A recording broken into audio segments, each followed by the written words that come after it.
फैयै फैयै जोंहा दिनै 2 तारिख जुलाइ जाफैबाय। जों खोथा होदोंमोन नोंथांमोननो दिनै जों नोंथांमोननो जोंनि अडिशननि रिजाल्टखौ होगोन आरो बेबायदिनो जोङो टटेल कन्टेस्टेन्ट मोनदोंमोन जोंनियाव 133 आरो बिनि गेजेरावनो जों टप 20 माखासे सायख'दों आरो टप 20 नि उनाव जों टप 6 बेखौ जोङो फाइनाल खालामनाय जादों। टप 6 खौ गोबां मोजां मोजां सिंगारफोर जोंनो अडिशन होदोंमोन। नोंथांमोनखौ हामबाय होनदों जायफ्रा जोंनिसिम बेबायदि मोजां अडिशनखौ हरबाय।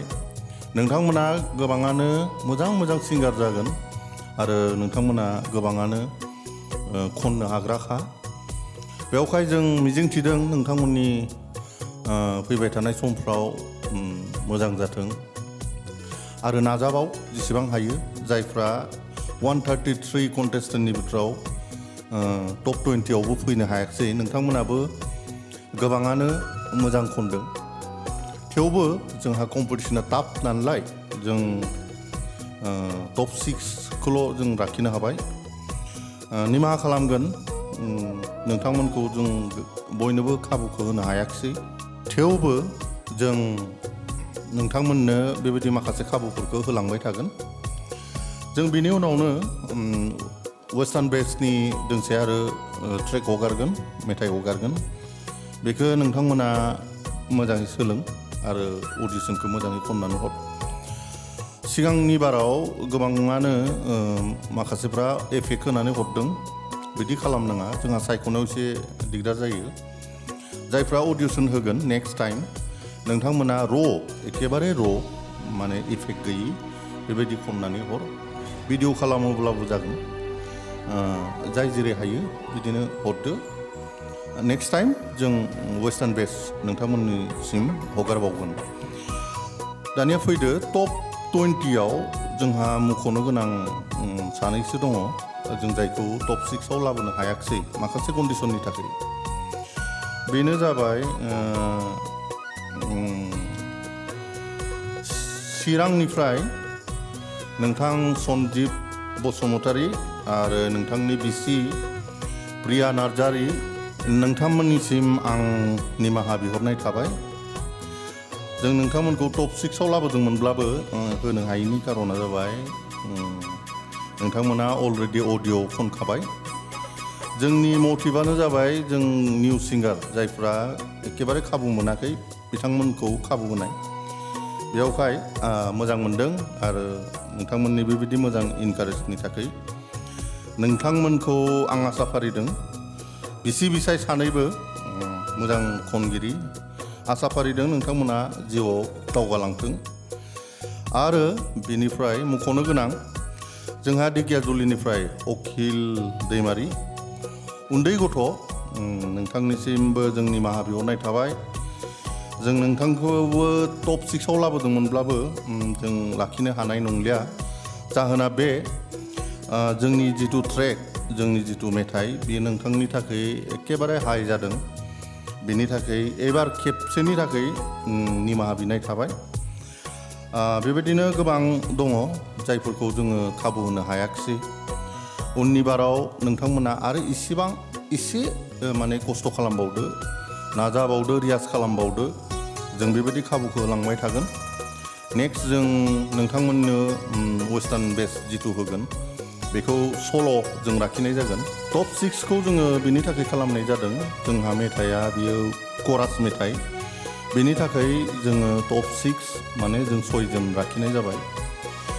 जों सिगाङाव बुंदोंमोन जोङो सल' लाखिगोन होननानै, नाथाय जोङो नायै नायै नुबाय गोबां मोजां मोजां खनग्राफोर दङ।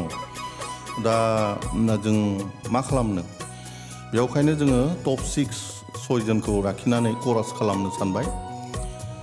खिन्थु नेक्स्ट टाइम जोङो जिथु वेस्टार्न बेस्टनि जों मेथाइ हगारगोन बेखौ जों सल' खालामगोन। नोंथांमोना जायफ्रा अडिशन होनो थाबैनो होनो हागोन। जानो हागौ नैबे खेबाव जों समखौ एसे गुसुं होनाय जादोंमोनखाय नोंथांमोना किसुमाना मोजां रियाज खालामनानै हरनो हायाखै, हाखु दाखु जादों, जों बेखौ मिथिगौ। बेवहाय जों निमाहा बिदों नेक्स्ट टाइम जों मोजां सम होगोन आरो बेबायदि सम बायदि नोंथांमोना मोजाङै खननानै हरदो जोङो दायो नोंथांमोननि सेराव टप 6 जायफोरखौ जों लाखिदों बेनि मुंखौ मख'नो आखायाव लाबाय नोंथांमोना मोजाङै खोनासंदो जायफ्रा टप 20 सिम थांबाय बिथांमोननि मुंखौ जोङो डिसक्रिपसनाव होनाय जादों नोंथांमोना नायनानै लादो सोर सोर टप 20 आव थांदों आं बे समाव जायफ्रा टप 6 आव थांबाय बिथांमोननि मुंखौ आं साफा साफा मख'नोसै मोजाङै खोनासंदो सेथियाव तिनिसन नार्जारी चिरां बिथाङा चिरांनिफ्राय संगिता दैमारी बाक्सा बिथाङा बाक्सानिफ्राय बरनाली दैमारी उदालगुरिनिफ्राय जाफेद बसुमतारी बाक्सा जन दैमारी उदालगुरिनिफ्राय आरो मजेश दैमारी उदालगुरि बिथांमोना जाबाय टप 6 जों थाबैनो बिथांमोनखौ कन्टेक्ट खालामनानै जोंनि स्टुडिअ लेंहरनाय जासिगोन आरो स्टुडिअ लेंहरनानै भइस डाबिं खालामगोन भइस डाबिं खालामखांनायनि उनाव जोङो भिडिअ शुट खालामगोन भिडिअ शुट खालामखांनायनि उनाव जोङो इउटिउबाव आपल'ड खालामगोन बे खामानिया जाबाय थानाय समावनो जोंहा नेक्स्ट जिथु जों वेस्टार्न बेस ट्रेक नोंथांमोननो हगारगोन होननानै बुंदोंमोन बेखौ जों हगारगोन आरो नेक्स्टनि थाखाय नोंथांमोनखौ रेडि जानो खावलायनाय थाबाय जोंहा दिनै रिजाल्टनि एनाउन्समेन्टआ बेसांनोसै बयनिसिमबो कंग्रेचुलेसन थाबाय आसा फारिदों नोंथांमोना मोजाङै आरो रियाज खालामबावदो जाहाथे स्टुडिअ'आव माने भइस डाबिंनि समाव उसुबिदा जाया बेवहाय खावलायनाय थाबाय होमबा दिनैनि भिडिअ'आ एसेनोसै हामबायसै